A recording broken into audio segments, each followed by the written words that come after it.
Okay, so welcome today to another video where we're actually going to be trying to find the volume. And we're going to be using the equation of the circle. We're going to be using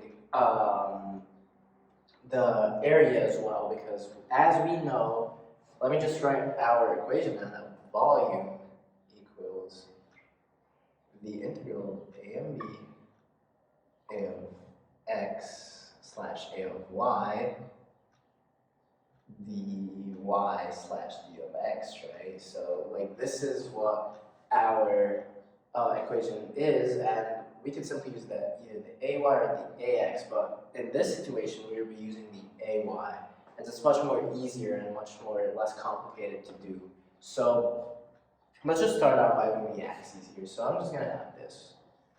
So this is r, this is negative r, this is r as well, and now we have this as our height, and simply, this is a cap on top of a circle.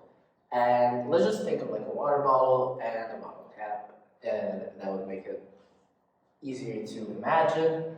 And simply, if this is our height, then it's going to be r minus h. So we know that this part right now is going to be r minus h. And simply, what we need to do afterwards is, this is not as hard, but it definitely takes a little bit of time to understand. So this is r minus h, and simply,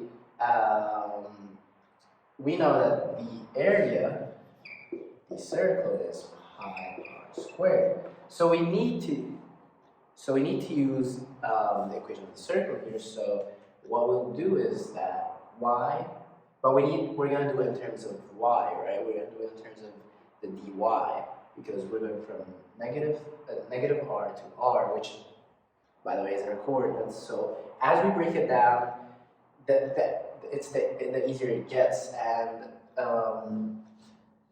area, really, a of y would equal to, let's just start by the equation of the circle real quick. So x squared minus y squared equals r squared, and we're solving in terms of dy, so we're going to have the x on this side, so it's going to be r squared minus plus y squared. Actually, this is plus, so this is minus, and this is definitely going to be rooted, right, because we're going to take the whole root of it. So it's going to be root r squared minus y squared, and simply we're going to plug it into this equation. So we're going to have a of y equaling to pi times r squared minus y squared, because as we know, squared would take out the root and it would leave us with this. So this is what our a of y would look like, and afterwards we just need to plug it in, and we know our coordinates. It's negative r and r right here.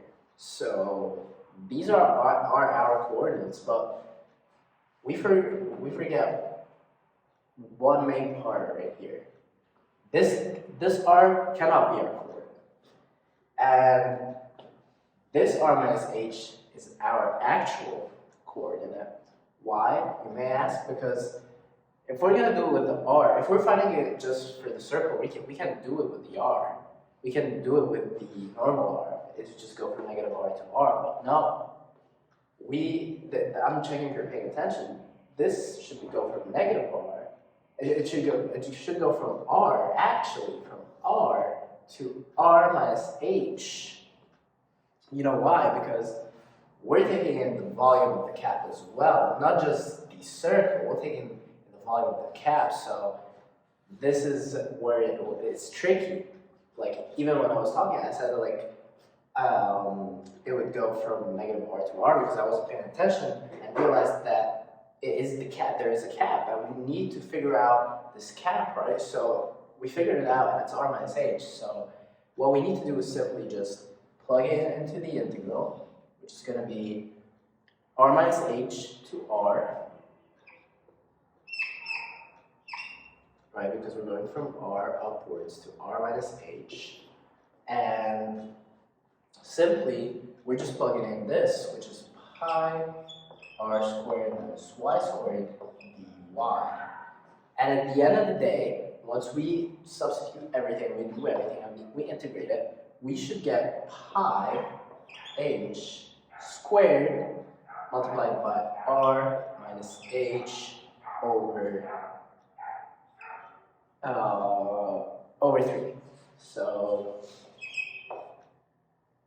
this would be our final volume right here for this equation, for this cap, really. And it's a pretty, it's not that hard. It's just like you can forget the cap, and that's the whole main, and that's like the main purpose, really. You want to find that with the cap, not just without the cap. And I was about to do it without the cap, but you gotta remember, and that's like a perfect example right there. So yeah, thanks for watching.